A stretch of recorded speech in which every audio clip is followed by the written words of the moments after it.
जितने लोग विश्वास करते हैं कि आप प्रभु के पास जाए और वो आपसे बातें करें, वो आपको बस एक आइडिया देगा जो बिल्कुल कुछ ही समय में पूरी चीज को बदल देगा। हेलो, यदि ये प्रभु का दिया विचार है तो परमेश्वर सीधी तरह से बताएगा कि कहां पर किस जगह पर गलती है, और परमेश्वर इसके लिए हल भी बता सकता है।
Things in the past, things in the past, things cannot change.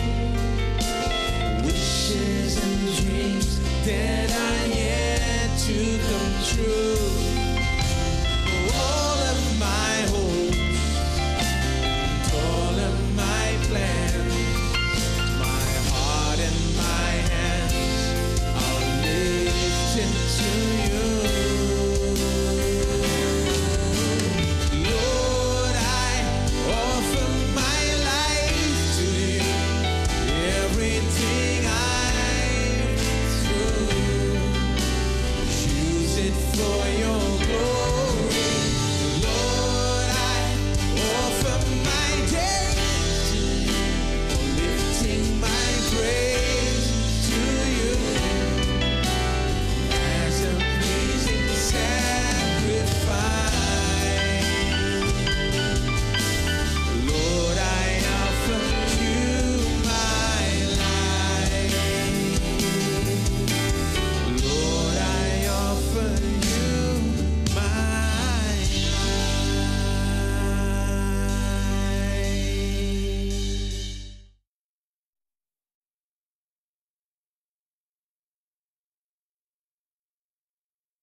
परमेश्वर चाहता है हमारे पास चीजें हों, लेकिन वो नहीं चाहता कि चीजों के पास में हम हो।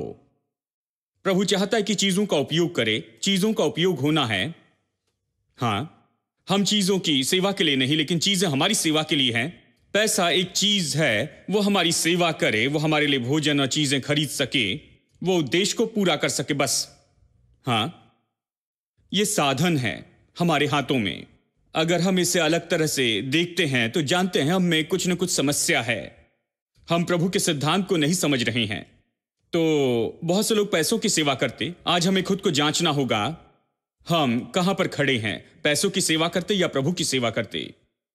खैर, अगर मैं आज ये पूछूं आप परमेश्वर की सेवा करते या पैसों की, तो बहुत से लोग कहेंगे खैर भाई, मैं पैसों की सेवा नहीं करता हूं, प्रभु की सेवा करता हूं, इसमें संदेह नहीं। लेकिन छोटी सी परीक्षा है। इस चर्च में परीक्षा होती है। हम आपके शब्दों को ऐसे नहीं मानते हैं।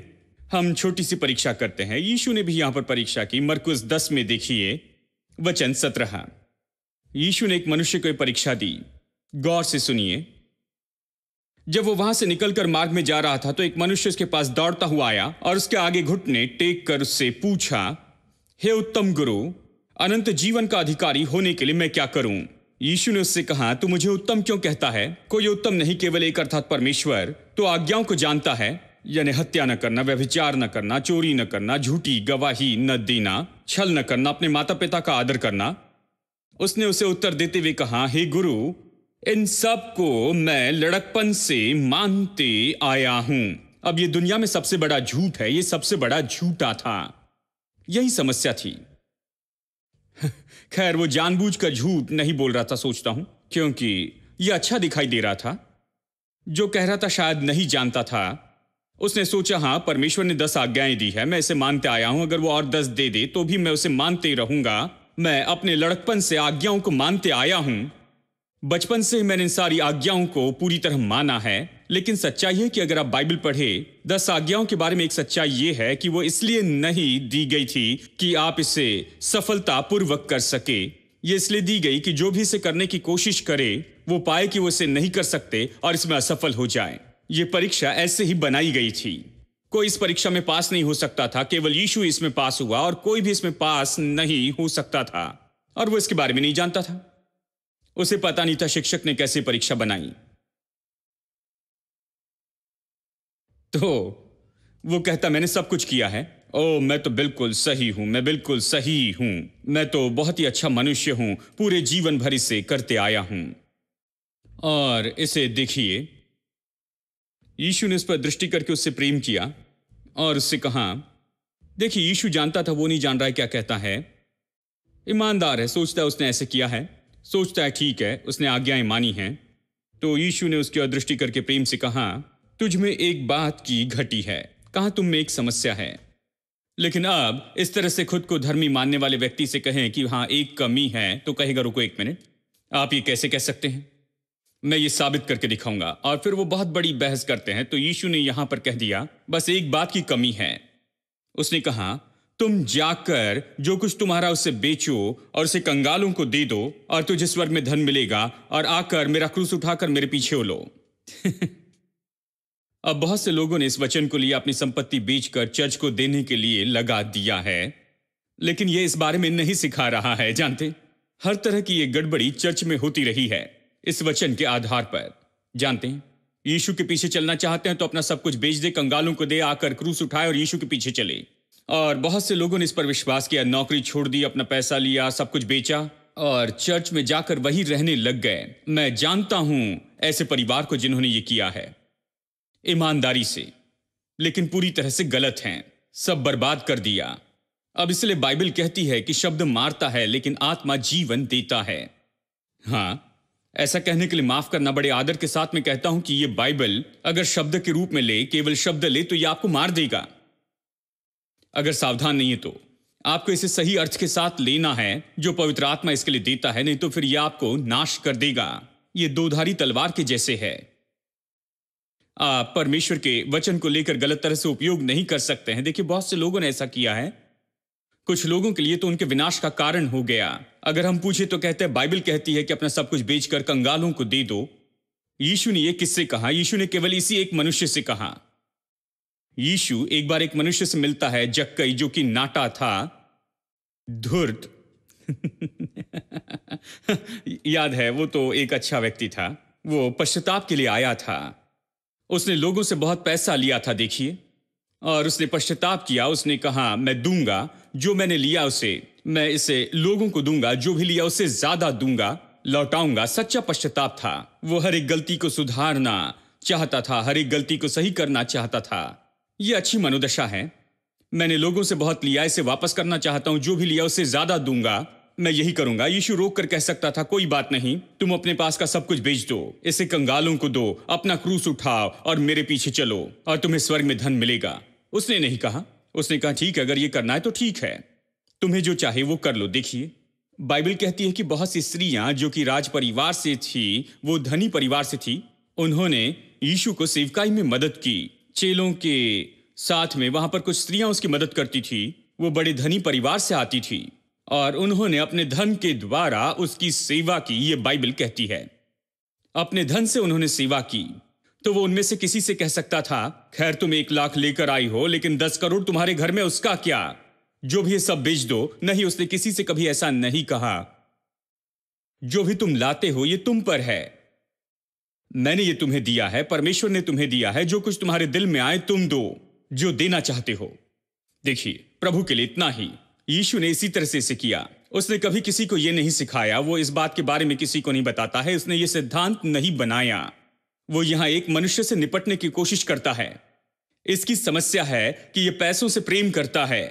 अगर यीशु कहता एक बात की कमी है और वो है पैसों का प्रेम है, तो वो कहता, यानी वो बहुत दुखी होता। शायद वो चले जाता, इसका इनकार करता या बहस करता और बहुत कुछ कर सकता था। तो सबसे अच्छा था इसे साबित कर दे। जैसे अंधे से कहते हैं सावधानी से चलना, बहुत सी कुर्सियां हैं, हम आपको कार में ले जाकर बैठाएंगे। वो कहते हैं नहीं मैं देख सकता हूं, चिंता मत करो। वो सुनता नहीं तो उसे चलने देते हैं, फिर लड़खड़ाता है, समस्या को समझकर कहता है मेरी मदद कीजिए। इस तरह की बात जानते हैं। यानी यीशु एक मनुष्य से बात करता है जो अपनी गलती मानना नहीं चाहता है। तो वो कहता अपना सब कुछ बेच दे, कंगालों को दे दे, तो स्वर्ग में धन मिलेगा, आकर क्रूस उठा और मेरे पीछे चल। और जैसे उसने ये शब्द सुने तो फिर तुरंत ही उसका दिल बहुत ही दुखी हो गया। वचन 22, इस बात से उसके चेहरे पर उदासी छा गई और वो शोक करता हुआ चला गया, क्योंकि वो बहुत धनी था। उसने बस अपनी संपत्ति को देखा, कहा मेरे प्रभु मेरे पास इतनी संपत्ति, इतनी चीजें हैं, करोड़ों करोड़ों रुपए की हैं। ये चाहता है कि मैं ये सब कुछ बेच दूं और इसे कंगालों को दे दूं, उसके पीछे चलूं, तो कहता मुझे स्वर्ग में धन मिलेगा। जानते हैं वो दुख करते हुए चला गया।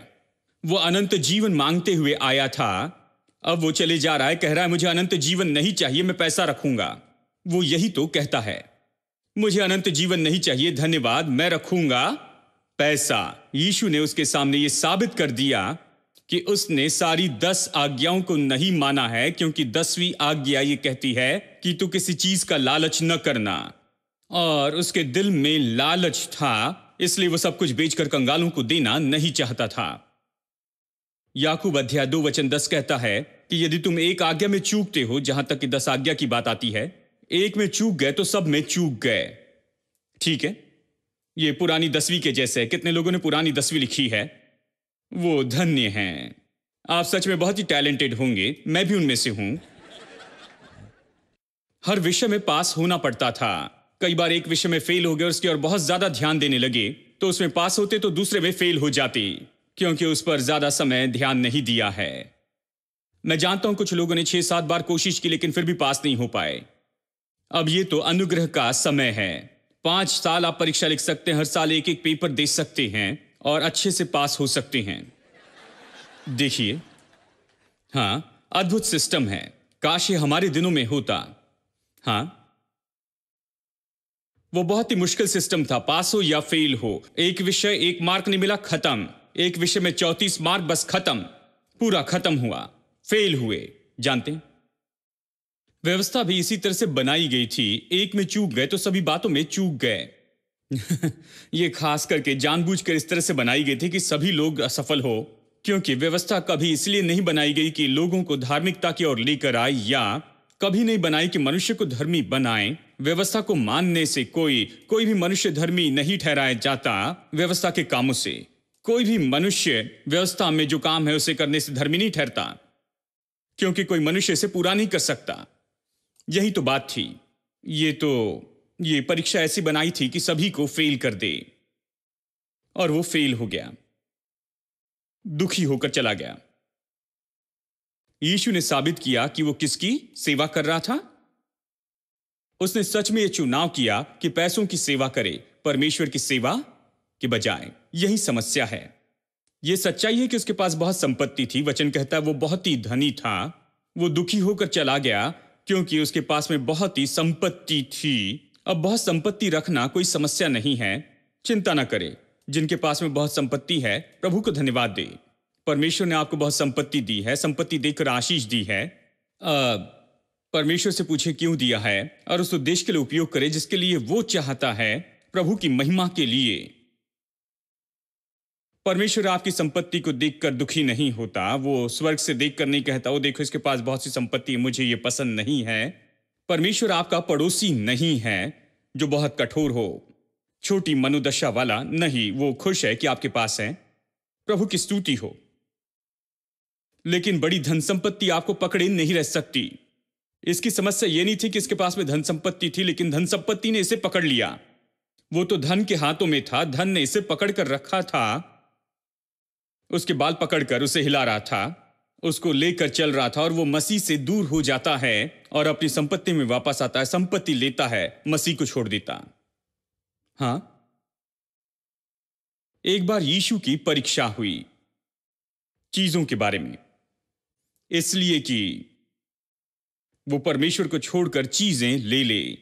याद है जब शैतान उसके पास में आता है और तीसरी बार परीक्षा करता है, ऊंचे पहाड़ पर ले जाकर पूरे संसार का वैभव दिखाता है। वचन कहता है उसने पूरे संसार के राज्य दिखाया और उसके वैभव को दिखाया। वैभव मतलब इसकी धन संपत्ति। सच में वो कहता है ये सब मुझे दिया गया है, ये मेरे हाथों में है और मैं तुझे दूंगा। अगर तुम मुझे दंडवत करते हो तो मैं तुम्हें ये दूंगा। ये सारी चीजें, उसकी चीजों से परीक्षा की गई। उसकी परीक्षा हुई कि वो सब कुछ इन चीजों के लिए दे दे। शैतान ने सोचा ये तो केवल एक मनुष्य है, मैं इसके साथ में निपट लूंगा, इसको सब कुछ ऑफर करूंगा। ये शायद पवित्र व्यक्ति, अगर मैं इसे पूरा संसार ऑफर करूंगा तो मना नहीं करेगा, ये निश्चय इसे लेगा। तो वो ऊंचे पहाड़ पर ले जाकर सारा वैभव दिखाता है इस पूरे संसार के देश और कहता है मुझे दंडवत कर, मैं तुझे दे दूंगा। और यीशु ने सीधा इससे व्यवहार किया और कहा कि ये शैतान तू पीछे हट जा। बाइबल कहती है तू केवल अपने प्रभु परमेश्वर की सेवा करना, उसी की आराधना करना और किसी की नहीं। हां, दूसरे शब्दों में यीशु कहता है ये सारे राज्य मेरे राज्य हो जाएंगे जब परमेश्वर मुझे ये देगा। तुम मुझे कुछ नहीं दे सकते, मैं तुमसे कुछ भी नहीं लूंगा। जो कुछ भी मेरे पास है ये तो परमेश्वर से ही आना चाहिए। हां, उसने परमेश्वर को चुना। देखिए ये अलग व्यक्ति था। आपने धनी सरदार को देखा, उसने पैसे को चुना, उसने चीजों को चुना और परमेश्वर को छोड़ दिया। यहां पर दूसरा मनुष्य है यीशु, उसने परमेश्वर को चुना और चीजों को उसने मना किया। हम कहां पर हैं? मनुष्य पैसों और चीजों की सेवा करने के लिए तैयार है क्योंकि उसके लिए इसे पाना बहुत मुश्किल है। अगर वह ऐसे उसके पास में आता है तो वो किसी को भी दंडवत करने के लिए तैयार होता है। अगर कोई उसे कुछ दे तो वो तैयार होता है क्योंकि इसे पाना बहुत मुश्किल है। वो मेहनत करते जाता है और कहता है ओ मेरे प्रभु ये इतना दे रहे हैं तो क्यों ना बस एक बार मैं इसके पैरों पर गिर जाऊं, मुझे इतना मिलेगा तो क्यों नहीं। लोग ऐसा ही सोचते हैं। देखिए अब ये कष्ट का भाग, जिस कष्ट में से मनुष्य जाता है इस जीवन में, इसका संबंध तो उस ज्ञान से है जो कि मनुष्य पतन के बाद में पाता है। इस कष्ट का संबंध तो उस ज्ञान से है जो मनुष्य पतन के बाद में पाया है। अब देखिए उत्पत्ति अध्याय 2 में यहां से कुछ दिखाता हूं। ये कष्ट के लिए सबसे बड़ा स्रोत तो बस यही है। अध्याय 2 वचन 16 और 17। और यहोवा परमेश्वर ने आदम को यह आज्ञा दी, तू वाटिका के सब वृक्षों का फल बिना खटके खा सकता है, पर भले या बुरे के ज्ञान का जो वृक्ष है उसका फल तू कभी न खाना, क्योंकि जिस दिन तू उसका फल खाएगा उसी दिन अवश्य मर जाएगा। वो कहता है भले या बुरे के ज्ञान के पेड़ का फल जो है उसे मत खाना, बाकी सब खा सकते हो लेकिन इस पेड़ का फल नहीं, भले और बुरे के ज्ञान का पेड़। यहां पर ज्ञान शब्द इसके अनुवाद में, इसका अनुवाद इस तरह से किया गया, ये ज्ञान जो पाया गया है ज्ञानेंद्रियों के प्रयास के द्वारा, यानी ये ज्ञानेंद्रियों का ज्ञान है। देखिए 2 तरह के ज्ञान है, एक है समझ का ज्ञान और दूसरा है प्रकाशन का ज्ञान। प्रकाशन का ज्ञान, देखिए प्रकाशन का ज्ञान है जहां परमेश्वर आप पर कुछ प्रकट करता है, सब कुछ दिखाता है, आपसे बातें करता है। देखिए मनुष्य ऐसे ही जी रहा था। मनुष्य समझ के ज्ञान से नहीं जिया, वो प्रकाशन के ज्ञान से जिया। परमेश्वर आता था, उसे बताता था क्या करना है क्या नहीं करना है, स्पष्ट निर्देश देता था। मनुष्य प्रकाशन के ज्ञान के साथ में जीता था। लेकिन जब उसने पाप किया तो क्या हुआ, वो प्रकाशन के ज्ञान से नीचे आया। प्रकाशन का ज्ञान जीने का सबसे अच्छा तरीका था, अब ज्ञानेंद्रियों के ज्ञान में आ गया। इसका मतलब वो अभी अपने 5 ज्ञानेंद्रियों के अनुसार जीता है। जो कुछ उसने देखा, जो उसने सुना, जो कुछ उसने स्वाद लिया है और जो सुना है, इसने उसके ज्ञान को निश्चित किया। ये उसके ज्ञान का स्रोत रहा है। समझ का ज्ञान अभी उसके ज्ञान का एकमात्र स्रोत हो गया। अब इसका क्या मतलब है? इसका मतलब है अब सब कुछ इसी के ऊपर में आधारित था कि कोशिश करके देखें, गलतियां करते जाएं। विज्ञान इसी पर तो आधारित है। विज्ञान बहुत अच्छा है लेकिन हम पतन के संसार में जीते हैं। यानी विज्ञान तो आधारित है कोशिश करके गलती करने में। अगर कोई आविष्कार करता है, हजारों बार उन्होंने कोशिश की, इस तरीके से उस तरीके से, संभवतः 1000 तरीके से, अंत में उन्होंने कुछ आविष्कार किया। बहुत सी कोशिश और असफलता के बाद उन्होंने यहां किसी चीज का आविष्कार किया, किसी सच्चाई का या कोई खोज की है। ठीक है, विज्ञान में कोशिश करके असफल होना सामान्य बात है, लेकिन परमेश्वर में कोई कोशिश करके गलती करना नहीं। परमेश्वर सटीक ज्ञान के साथ व्यवहार करता है। स्वर्ग में कोई ऐसे कोशिश करके असफल होना नहीं। वो सटीक ज्ञान से व्यवहार करता है। जब वो अपना ज्ञान हमें देता है, ये कोशिश करके गलती करना नहीं, ये तो पूरी तरह से सटीक ज्ञान है। हेलो। जब परमेश्वर ने मनुष्य से कहा कि फलवंत हो, बहुगुणित हो, पृथ्वी को भर दो,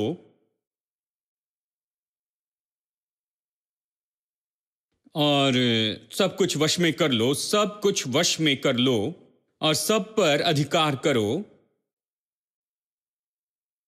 अब आप सब कुछ अपने वश में ऐसे नहीं कर सकते हैं कोशिश करके असफल होने से।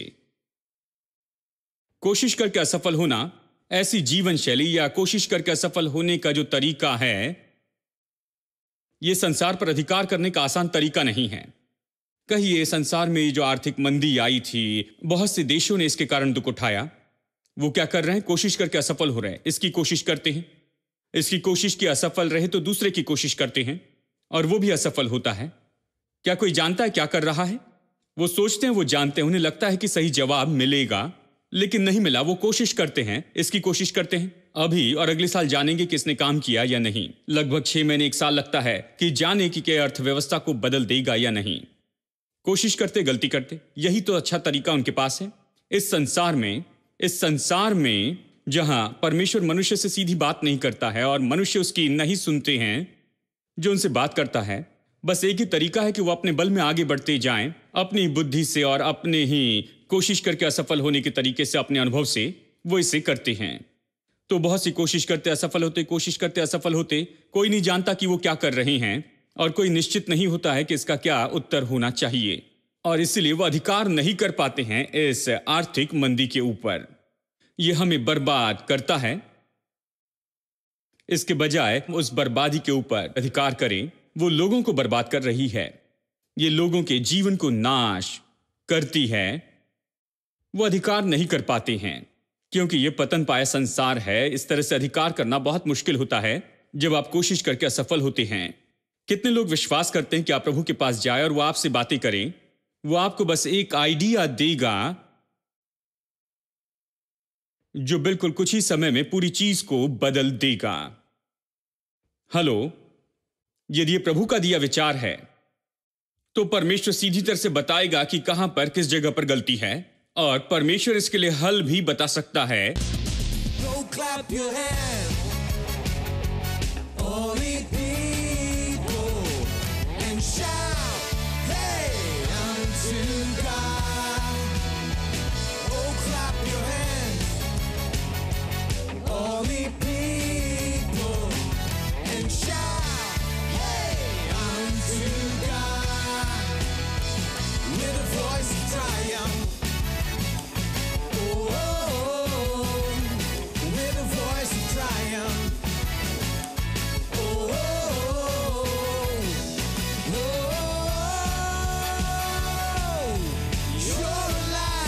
You're alive in me. It's resurrection power.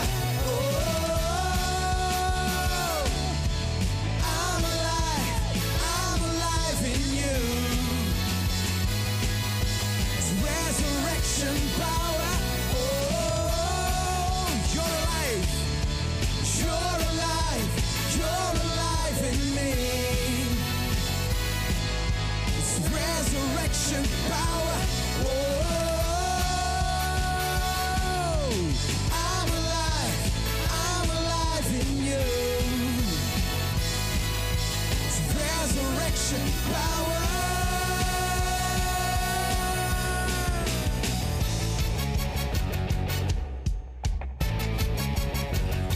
Clap your hands.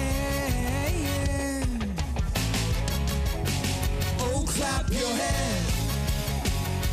All the people, and shout, come on, hey, unto God. Oh, clap your hands. All the people, and shout, hey, unto God. With the voice of triumph, you're alive, you're alive. in me. It's resurrection power.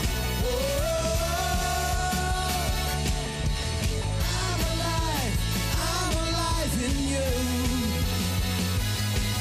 It's resurrection power.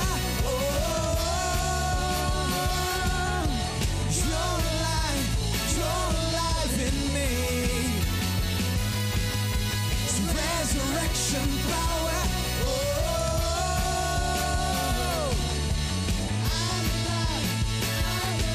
Let's sing it again. You're alive.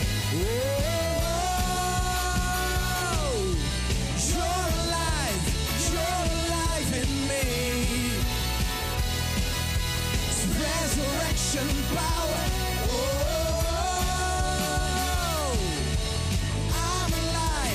I'm alive in you. It's resurrection power. Clap your hands. Clap, keep clapping. Oh, clap your hands. All the people and shout unto God. Oh, clap your hands. All the people and shout unto God with a voice of triumph. You're alive in me. It's resurrection power.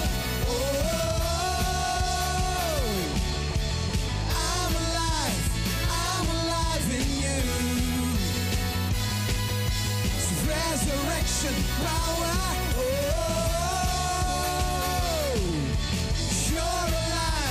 You're alive in me. It's resurrection power.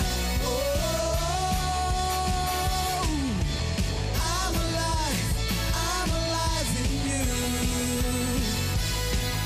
It's resurrection power.